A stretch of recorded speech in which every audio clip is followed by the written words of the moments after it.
ವಯನಾಡಿನ ದುರಂತ ಭೂಮಿಯಿಂದ ಭಯಾನಕವಾದ ಬೆಚ್ಚಿ ಬೀಳಿಸುವ ದೃಶ್ಯಗಳು ನಮ್ಮ ಕಣ್ಮುಂದೆ ಬರ್ತಾ ಇದೆ.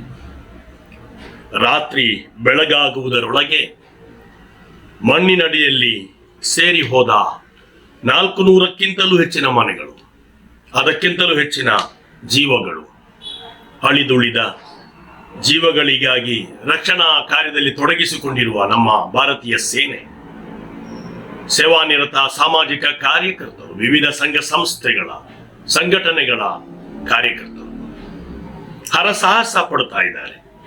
ಹಾಗೆ ಹಲವು ದಿಕ್ಕುಗಳಿಂದ ವಯನಾಡಿಗಾಗಿ, ದುರಂತ ಭೂಮಿಗಾಗಿ ಸಹಾಯ ಹಸ್ತವನ್ನ ಚಾಚುತ್ತಾ ಇದ್ದಾರೆ. ಆಹಾರ ಸಾಮಗ್ರಿಗಳನ್ನ ರವಾನಿಸ್ತಾ ಇದ್ದಾರೆ, ಬಟ್ಟೆ ಬರೆಗಳನ್ನ. ಕೆಲವರು ತಮ್ಮ ಸಂಪಾದನೆಯ ಭಾಗವಾಗಿರುವ ಅಂಗಡಿಗಳನ್ನು ತೆರೆದು ಅಲ್ಲಿರುವ ಎಲ್ಲವನ್ನು ವಯನಾಡಿಗಾಗಿ, ಆ ಗ್ರಾಮಕ್ಕಾಗಿ ಕೊಡ್ತಾ ಇದ್ದಾರೆ. ಹೃದಯವಿರುವ ಮನುಷ್ಯರನ್ನು ನಾವು ಕಾಣುತ್ತಾ ಇದ್ದೇವೆ. ಎಲ್ಲರಿಗೂ ಒಳ್ಳೆಯದಾಗಲಿ. ರಕ್ಷಣಾ ಕಾರ್ಯದಲ್ಲಿ ತೊಡಗಿಸಿದವರು ಹುಡುಕಾಡುತ್ತಾ ಇದ್ದಾರೆ ಮನುಷ್ಯ ಜೀವಗಳಿಗಾಗಿ, ಮನುಷ್ಯ ದೇಹಗಳಿಗಾಗಿ. ಅಲ್ಲಲ್ಲಿ ಬಿದ್ದುಕೊಂಡಿರುವ ಛಿದ್ರಗೊಂಡ ಶರೀರದ ಅಂಗಾಂಗಗಳನ್ನು ಹೆಕ್ಕಿ ತರುತ್ತಾ ಇದ್ದಾರೆ. ಸಂಪರ್ಕದಿಂದ ಕಡಿದು ಹೋದ, ಕಾಡಲ್ಲಿ ಉಳಿದು ಹೋದ ಚಿಕ್ಕ ಚಿಕ್ಕ ಮಕ್ಕಳನ್ನು ಕೂಡ ಎತ್ತಿ ತರುತ್ತಾ ಇದ್ದಾರೆ. ಈ ಮಧ್ಯೆ 4 ದಿನಗಳಿಂದಲೂ ಹಸಿದು ಏನೂ ಸಿಗದೆ ಜೀವ ಕೈಯಲ್ಲಿ ಹಿಡಿದು ನಿಂತ ಮಕ್ಕಳನ್ನ ಎತ್ತಿ ತರುವ ಆ ದೃಶ್ಯವೂ ಕೂಡ ನಮ್ಮ ಕಣ್ಮುಂದೆ ಬರ್ತಾ ಇದೆ. ಇದರಿಂದ ನಮ್ಮ ಹೃದಯ ತುಂಬಿ ಬರ್ತಾ ಇದೆ. ಈ ದೃಶ್ಯಗಳನ್ನು ನೋಡುವಾಗ, ರಕ್ಷಣಾ ಕಾರ್ಯಕ್ರಮಗಳನ್ನು ನೋಡಿದಾಗ ಭಾರವಾದ ಮನಸ್ಸು ಒಂದಿಷ್ಟು ಹಗುರವಾಗುತ್ತದೆ, ನಿಜ. ಆದರೆ ಈ ಪ್ರಕೃತಿ ಯಾಕೆ ನಮ್ಮೊಂದಿಗೆ ಮುನಿಸಿಕೊಳ್ಳುತ್ತಾ ಇದೆ? ಅಲ್ಲಾಹನು ಕುರ್ಆನಲ್ಲಿ ಹೇಳ್ತಾನೆ, ಖಲಕಲಕುಂ ಮಾ ಫಿಲ್ ಅರ್ದಿ ಜಮೀಅ, ಭೂಮಿಯಲ್ಲಿರುವ ಎಲ್ಲವೂ ನಿಮಗಾಗಿ ಸೃಷ್ಟಿಸಲಾಗಿದೆ. ವಲ್ ಜಿಬಾಲ ಔತಾದ, ಪರ್ವತಗಳನ್ನು ಭೂಮಿಯ ಸಮತೋಲನವನ್ನು ಕಾಪಾಡುವುದಕ್ಕಾಗಿ ಸೃಷ್ಟಿಸಲಾಗಿದೆ. ಅಲಂ ನಜ್ಅಲಿಲ್ ಅರ್ದ ಮಿಹಾದ, ಈ ಭೂಮಿಯನ್ನು ನಿಮಗೆ ತೊಟ್ಟಿಲಾಗಿ, ನಿಮಗೆ ವಾಸ ಮಾಡುವ ಯೋಗ್ಯವಾದ ಸ್ಥಳವಾಗಿ ಮಾಡಲಾಗಿದೆ. ಇಂತಹ ಅನುಗ್ರಹ. ಆದರೆ ಈ ಭೂಮಿ ನಮ್ಮ ಮೇಲೆ ಯಾಕೆ ಮುನಿಸಿಕೊಳ್ಳುತ್ತಾ ಇದೆ?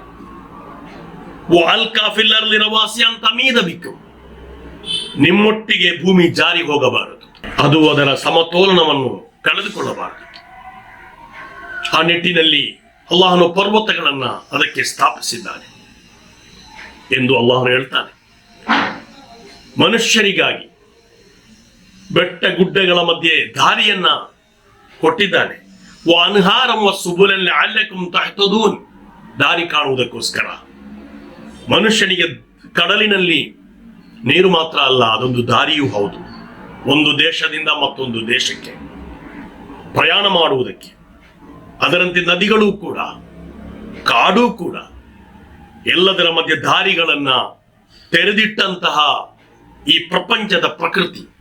ಆದರೆ ಮನುಷ್ಯನ ಮುಂದೆ ಯಾಕೆ ಈ ದಾರಿ ಕೊನೆಯಾಗುತ್ತಾ ಇದೆ? ಬೆಟ್ಟ ಗುಡ್ಡಗಳೇ ಮನುಷ್ಯನನ್ನು ಮಣ್ಣು ಮಾಡ್ತಾ ಇದೆ. ಯಾಕೆ ಹೀಗಾಯಿತು? ನಾವು ಆಲೋಚಿಸಿ. ಈ ಭೂಮಿಯ ಸಮತೋಲನವನ್ನ ಕಾಪಾಡುವುದಕ್ಕೋಸ್ಕರ ಸೃಷ್ಟಿಸಲಾದ ಬೆಟ್ಟ ಗುಡ್ಡಗಳು, ಅದರ ಕಲ್ಲುಗಳನ್ನ, ಬಂಡೆ ಕಲ್ಲುಗಳನ್ನ ನಾವು ಕತ್ತರಿಸಿ ಸಾಗಿಸಿದೆವು.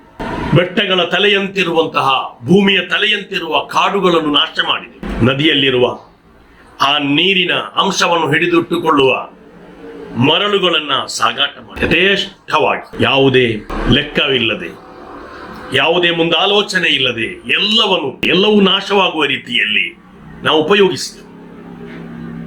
ಅದೂ ಅಲ್ಲದೆ ಕೊಳವೆ ಬಾವಿಗಳನ್ನ ನಾವು ಕೊರೆದು ನಮಗಾಗಿ ಏನನ್ನೆಲ್ಲ ಹುಡುಕಿದೆವು.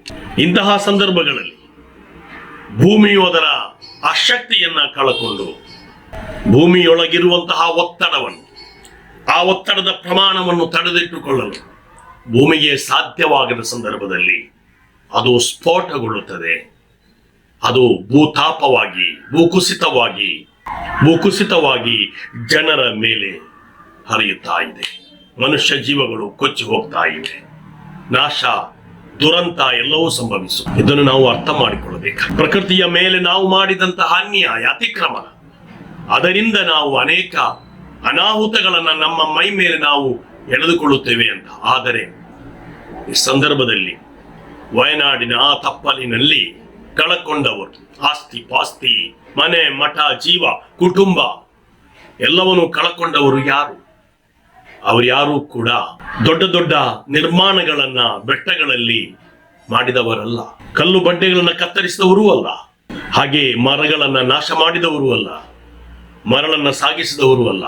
ಅವರು ಒಂದು ಹೊತ್ತಿನ ತುತ್ತಿಗಾಗಿ ಅಲ್ಲಿ ಎಸ್ಟೇಟ್ಗಳಲ್ಲಿರುವ ಅಲ್ಲಿಯ ತೋಟ ನೋಡಿಕೊಳ್ಳೋದಕ್ಕೆ, ಅಲ್ಲಿಯ ಕೆಲಸ ಕಾರ್ಯಗಳಿಗೆ ಬಂದವರು. ಮಾಲಕರು ಕೊಟ್ಟಂತಹ ಆ ಬಿಡಾರದಲ್ಲಿ ವಾಸ ಮಾಡಿದವರು. ಮರಿಮಕ್ಕಳಾದಾಗ ಅಲ್ಲಿಯ ಕೆಲಸ ಮುಗಿಯುತ್ತಾ ಬರುವಾಗ ಒಂದಿಷ್ಟು ಜೋಪಡಿಗಳನ್ನ, ಮನೆಗಳನ್ನ ಮಾಡಿಕೊಂಡವರು. ಬಡವರು, ಕೂಲಿ ಕಾರ್ಮಿಕರು, ಕೆಲಸಗಾರ, ಅವರ ಬದುಕಿನ ಆ ಒಂದು ನೆಮ್ಮದಿಗಾಗಿ ಅವರು ಮಾಡಿಟ್ಟ ಕೂಡಿಟ್ಟ ಸಂಪತ್ತು, ಮನೆ ಮಠ ಎಲ್ಲ ಕೊಚ್ಚಿ ಹೋಗಿದೆ. ಆದರೆ ಅವರು ಯಾರು ಮಾಡಿದ ಅತಿಕ್ರಮಣವಲ್ಲ.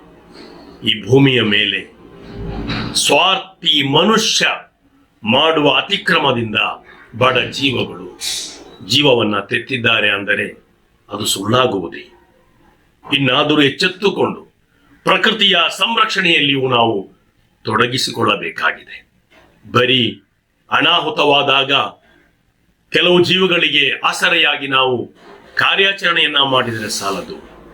ಅನಾಹುತಗಳು ಬರುವ ಮೊದಲೇ ಈ ಪ್ರಕೃತಿಯನ್ನ ಸಂರಕ್ಷಣೆ ಮಾಡುವಂತಹ ಕಾರ್ಯಗಳು ಕೂಡ ನಾವು ಮಾಡಬೇಕು. ಇನ್ನು ಮುಂದೆ ಅದು ನಮ್ಮ ಗುರಿಯಾಗಲಿ.